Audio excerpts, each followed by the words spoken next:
Well, welcome back to the Tri-State Cow-Calf Symposium virtual style. Our speaker today is Sandy Johnson. Dr. Sandy Johnson is a professor and an extension specialist at the Northwest Research and Extension Center in Colby, Kansas for Kansas State University. Her areas of specialization include reproductive physiology and cow-calf management. She received her master's from the University of Missouri and her PhD from West Virginia University. She's a founding member of the Kansas State Beef Reproductive Task Force, which has hosted applied reproductive strategies and beef cattle workshops. She's updated the estrus synchronization planner and organized the beef cattle reproduction leadership team for Kansas State University. Her efforts are aimed at promoting a wider adoption of reproductive technologies among cow-calf producers, and her interests really include estrus synchronization, breeding cost, and systems, and cow-calf management. So thank you, Sandy. We are happy that you're here today. Hi, today I'd like to talk about the influence of protein on reproductive performance in beef systems.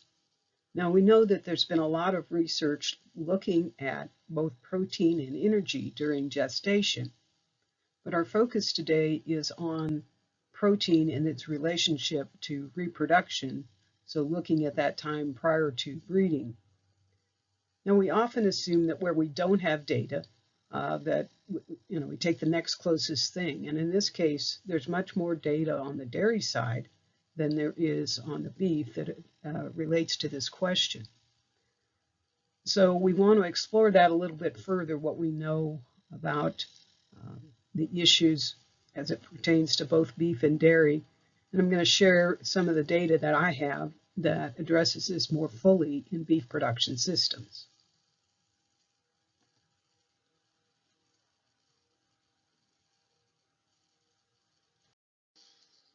In our beef production systems, our mature cows were often trying to aim for at least a minimum of 7% crude protein in the diet, so they can use the variety of low-quality roughages that we take advantage of. For growing cattle, crude protein might be much higher, particularly when intake is lower for, say, growing calves. And generally then, protein is expensive and we avoid overfeeding it. However, there's certainly some exceptions to that.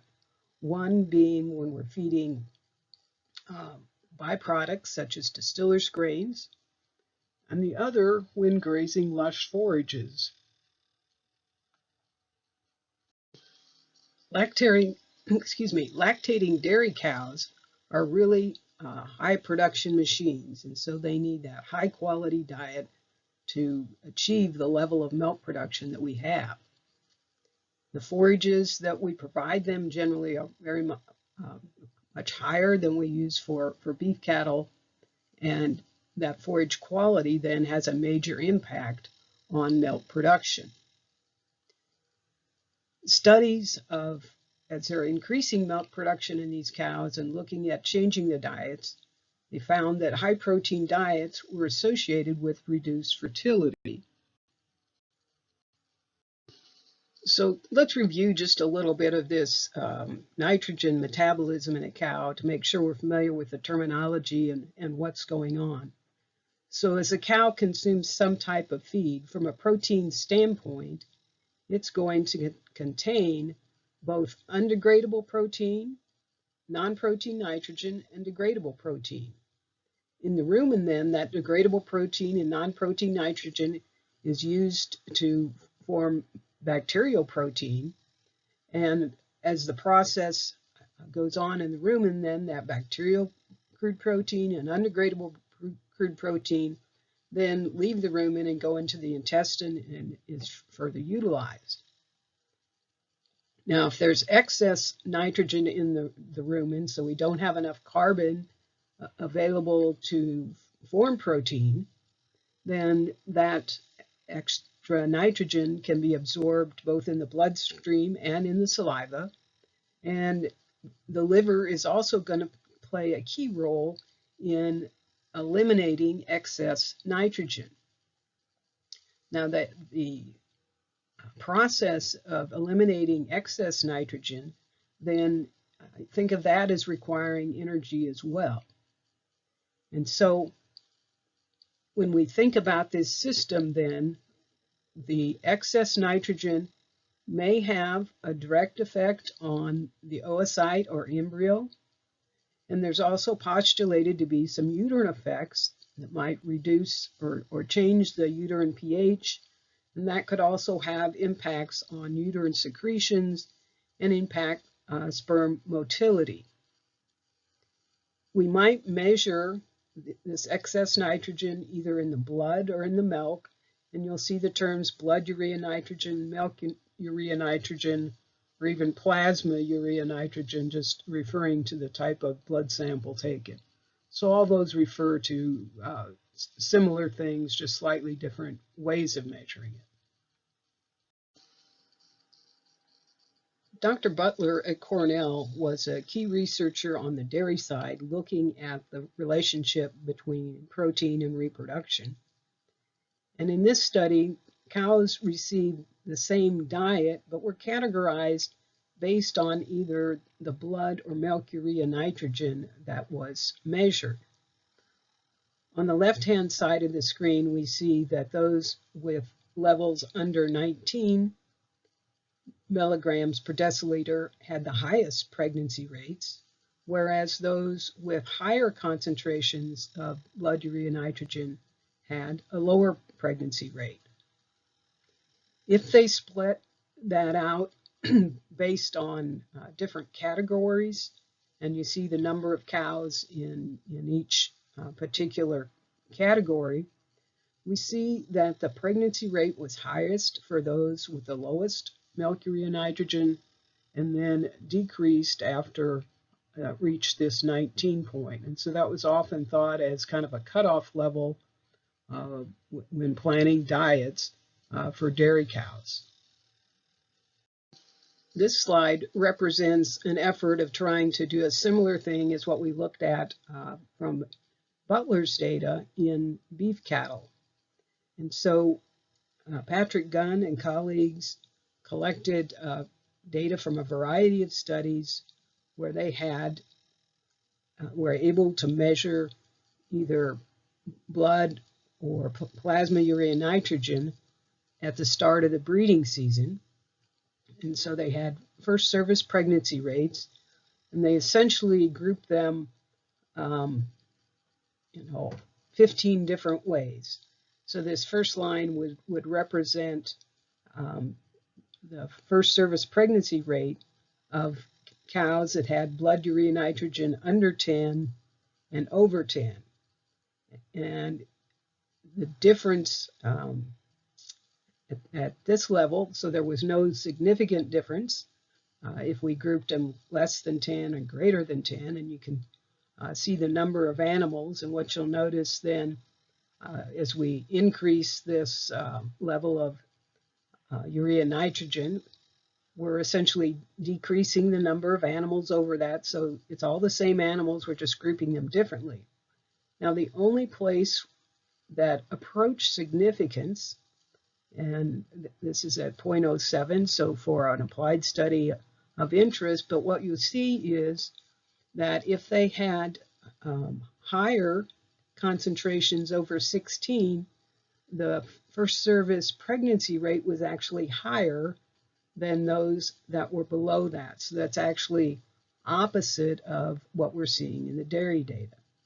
And so these were animals in a variety of different studies and on their diets for a period of time, at least a week, 10 days prior to this blood sample.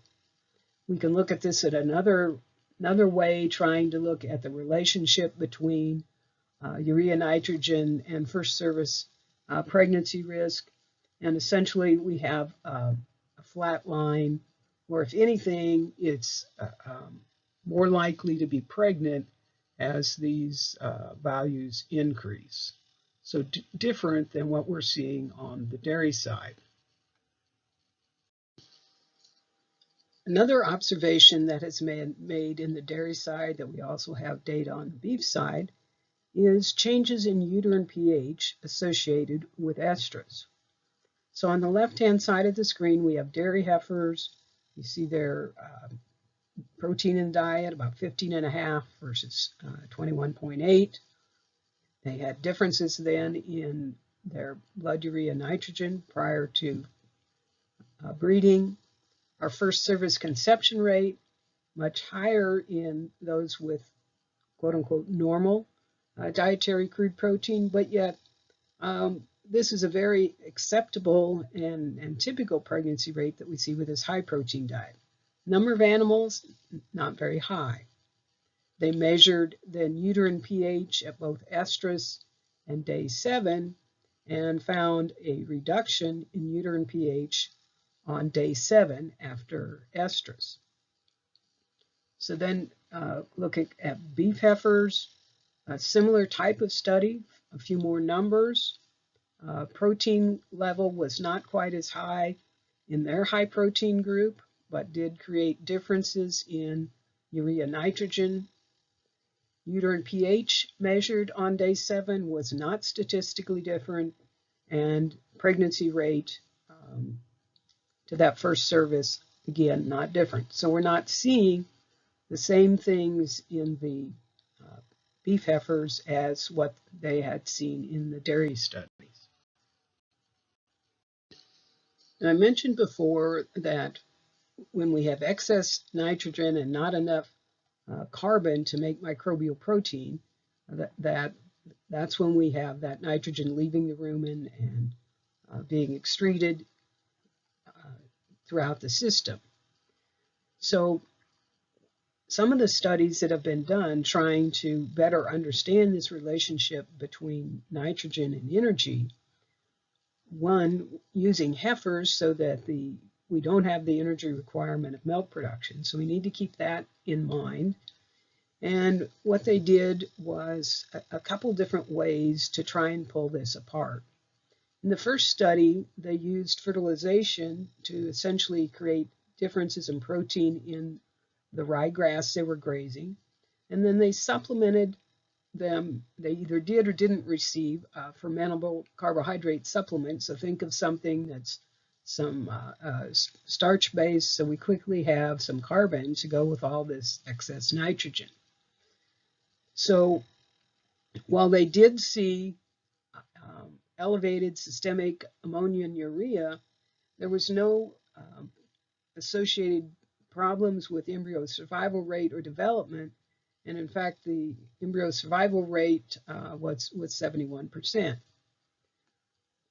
They also tried to look then at degradable protein, not just total nitrogen, but degradable.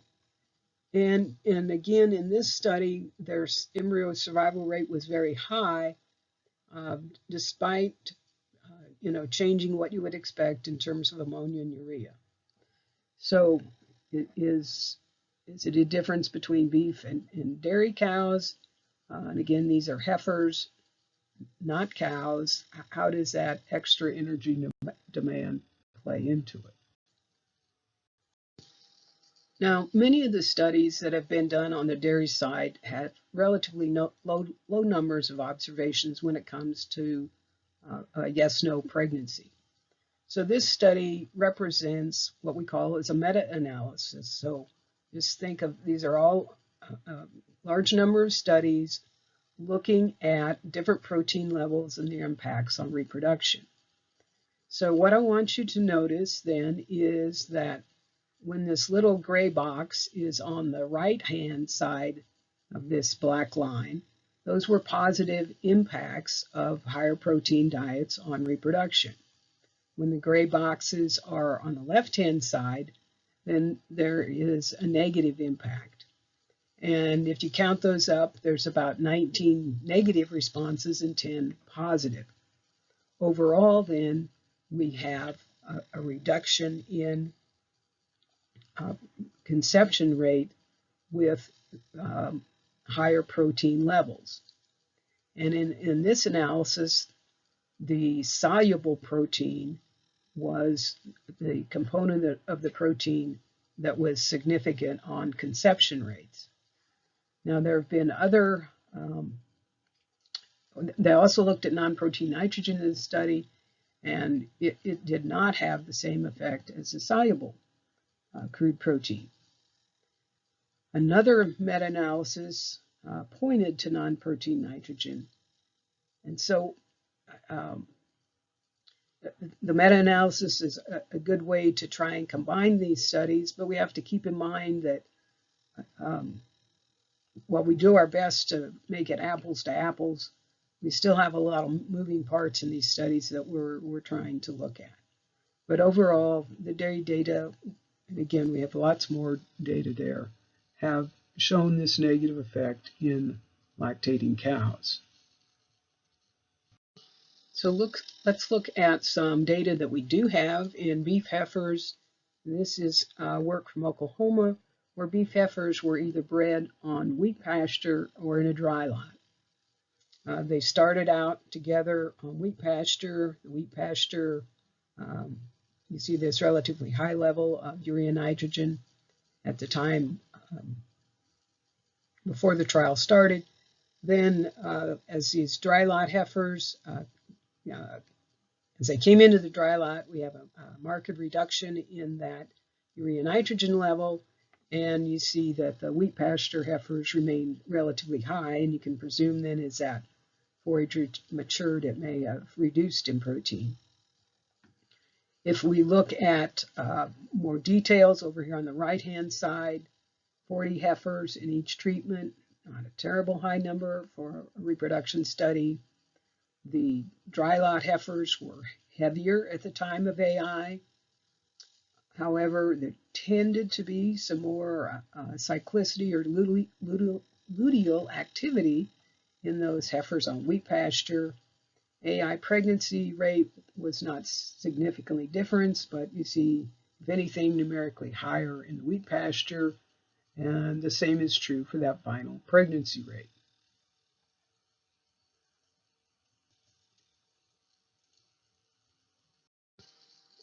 A number of years ago, we worked on a study looking at grazing systems in our beef cow herd, and those were handled differently at the time of breeding, so that one group was grazing warm season native range at the time of breeding, and the other group was on wheat pasture from about April to June, depending on the growing season.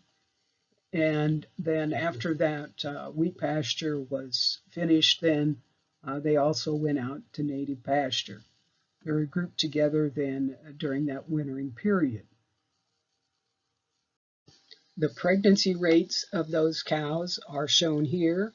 Now we did start with mostly 2-year-olds, so you see a much lower pregnancy rate this first season. And in that year, slightly higher pregnancy rate in the wheat pasture groups. Then we see advantage to the native pasture for a couple years, then very similar. Overall, averages out to about a 6% difference in AI pregnancy rate. That was not statistically different, nor was the final breeding season pregnancy rate any different. So again, this is cows, wheat pasture, and no significant difference.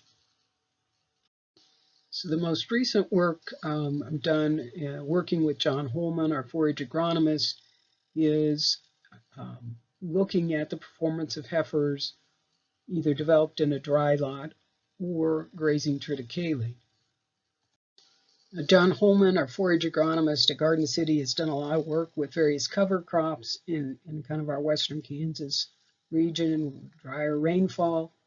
And what he has shown is that in order to make those cover crops profitable or break even, that we need to use that forage in some way, whether grazed or hazed, to be economically sustainable in the short term. And so we wanted to get a good test of the fertility then of females bred on this lush forage. And as we've reviewed previously, we have stary literature indicating these negative effects that we've tried to apply to beef cows, but doesn't always fit.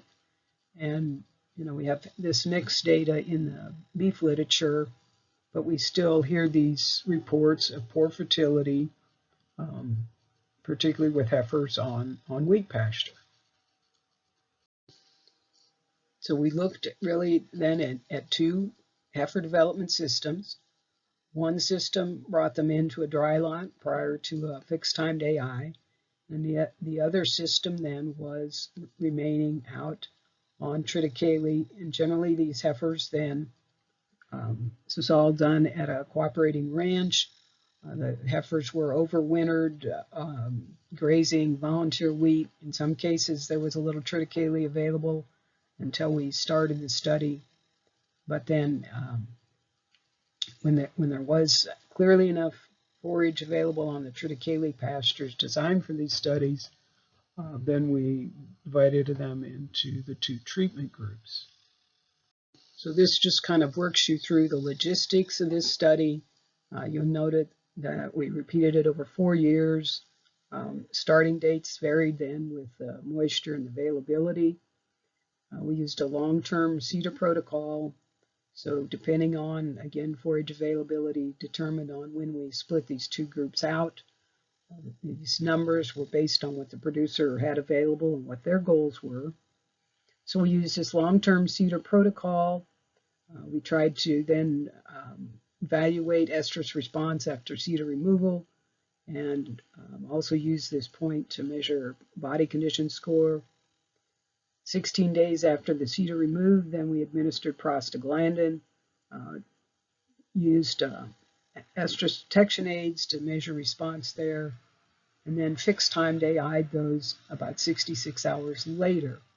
Now in 2020, the last year of the study, we ended up doing a split time AI. So if the animals were in heat at this point, 66 hours after prostaglandin, they were inseminated. If not, then 24 hours later, they were inseminated and given GnRH if there was no evidence of them showing heat at that time. We took 2 blood samples, both at the time of prostaglandin and at the time of AI, to monitor blood urea nitrogen. Preg checked those about 50 to 60 days after fixed timed AI. And the only year then that there was any natural service was this first year, and we waited 10 days after AI before bulls were turned out. Now, one of the things that allows this particular producer to use triticale effectively is the ability to water those on adjoining native pastures, so they didn't have to haul water. From the standpoint of an experimental design, then we have to understand that they did have access to native pasture, and if the warm season, well, it's predominantly warm season grass, but there certainly were some cool seasons beginning to appear at various times during this. So just understand that that was a factor that we couldn't completely control.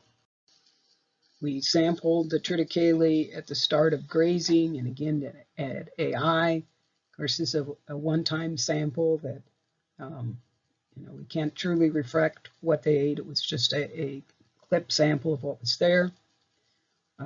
You see the protein at the start of grazing much higher, as we might expect, as the forage is less mature. 30 days later or more, then that protein has declined, and this would be the pattern that we would expect.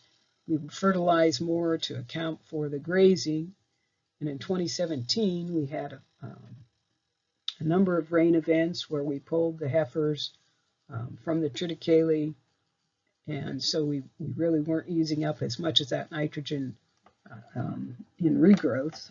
So that explains a slightly higher protein at the time of AI here. But during this year then, the triticale was actually heading at the time that we were inseminating. And so much more mature forage that year than the other 3 years. And again, they always had access to that native pasture where the water was available for them. The dry lot diets then were based on what the producer had available for forages, which varied over time. You can see our level of protein varied somewhat. It was higher in this fourth year because we needed a little more gain in those heifers. They were a little thinner coming in.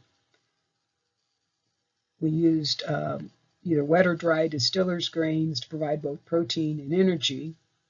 And you'll note that we had triticale silage available in 18 and 19, and essentially what happened in 2017, because we couldn't graze as much of that triticale, they put up a lot of silage, which they subsequently used in other years. And one of the things my colleague John Holman, the agronomist, likes to point out is that the flexibility of using that forage at a later time in that fashion is something to consider when looking at some of these different forage systems.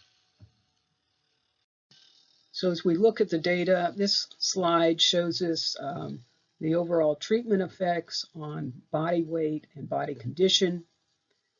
You can see that at the time that we inseminated those heifers, the triticale heifers were heavier, average daily gain was higher, and at the time of AI, their body condition was higher, and they had greater body conditions change. Now, we had several treatment by year interactions with those variables, so we'll look at those now to understand the data more fully. On the left, we have the body weight at the time of AI, and you see that they were fairly similar with the exception of 2019.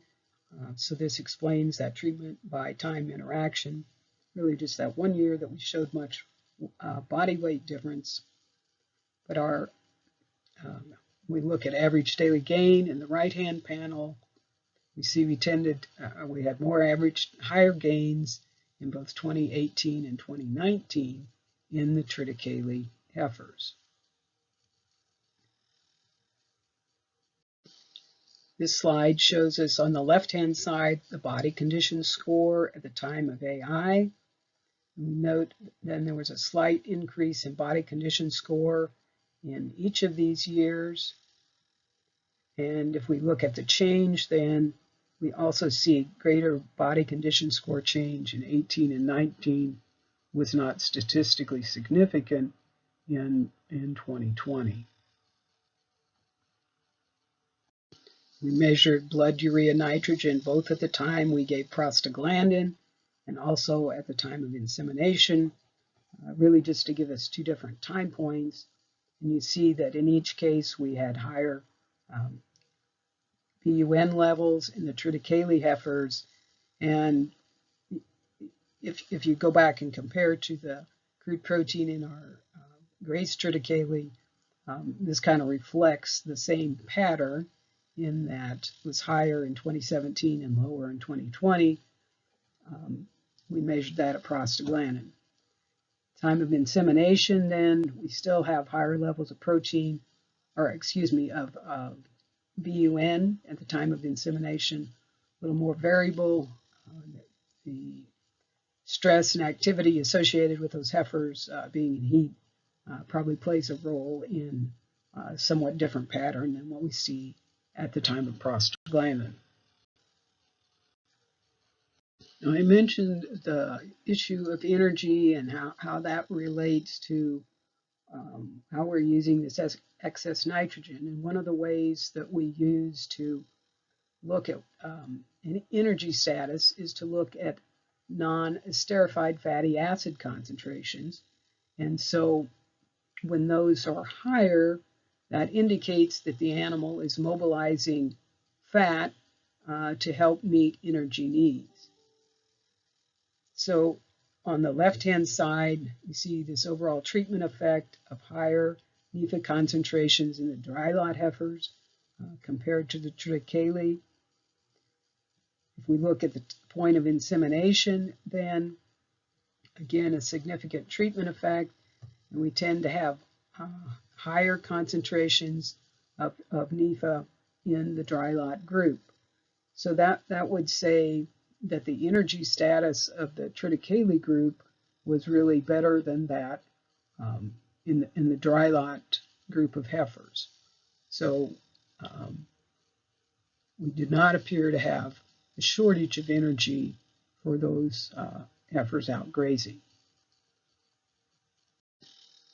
So the most critical piece of data then here, looking at estrus response at the time of AI, some variability there, not different in 18, reverse effect in 19 and 20. AI pregnancy rates are on the right-hand side of the screen. They were not different in 2019, or excuse me, 2017. And again, this is when we had the more mature forage and on and off the triticale because of rainfall.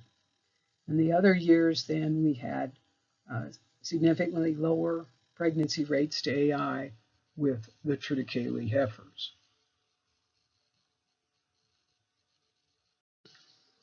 So in this study that I presented, we had higher BUN concentrations on the heifers that were grazing triticale compared to the dry lot diet.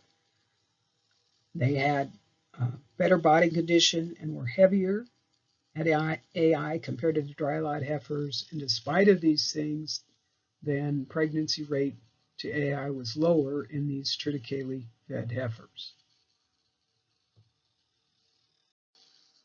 I want to be sure to acknowledge my collaborators. I mentioned John Holman, whose name I should have printed here, I guess, the forage agronomist, Black Diamond Angus in Ford and Hodgman counties that hosted us for this study, product from both Zoetis and Estrotech, and some funding from the Ogallala Aquifer Project. So some concluding thoughts, and I always struggled with this.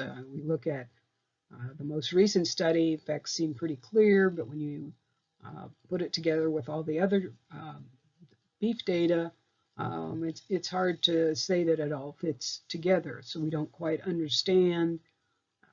I think part of our problem is that we're looking at, we're trying to look at the big things, energy or protein, and it's much more refined from that, and the interactions of protein and energy are more subtle, and we have not yet measured those things closely enough to understand that. From the bigger picture, our dry lot situations, I think generally we're not going to be overfeeding crude protein, although I do know there's been times when heifers have been receiving quite a bit of dried distillers or other high protein co-products, and some questions there, or maybe combined with that some higher quality alfalfa. But again, I think generally the costs are going to keep us from doing that too much. We don't have similar data in postpartum cows, with the exception of in our study with wheat pasture that I shared from Hayes. I do know that at the same operation where we did the heifer study, in a month's time, we improved body condition of some cows that were out on triticale by one body condition, and that certainly's got to benefit the number of cows cycling prior to breeding, and it could be that that benefit may outweigh any negative impact on fertility. When I talk about these anecdotal reports, they tend to be with heifers and not cows. And so is there a difference between beef heifers and beef cows and how they respond to this? It doesn't quite make sense to me that the heifers would have an effect and the cows not, when we think about energy. So I'm not sure about that. At this point, I think certainly avoiding this high quality forage right prior to breeding, we can't recommend. but doesn't mean there aren't other ways we should think about using this high quality forage. Now there's much more extensive literature on high protein diets and fertility in the beef cow, and certainly some positive effects on follicular growth that I didn't cover. I would point you to a 2016 proceedings paper that Patrick Gunn put together, and you can find that in the meeting archive at beeffreepro.org if you want to delve into that a little bit further. If you're using this type of forage and have some experience you'd like to share, I'd certainly be glad to visit with you about that and hear about it. If you do, you're working with some of these forages around breeding time, please reach out. You can reach me. Email is really the best way to track me down, and would love to visit about it. And maybe as we look at some individual situations, we can figure out maybe how all this data works together. So I appreciate your time and attention, and wish you well in your coming breeding season.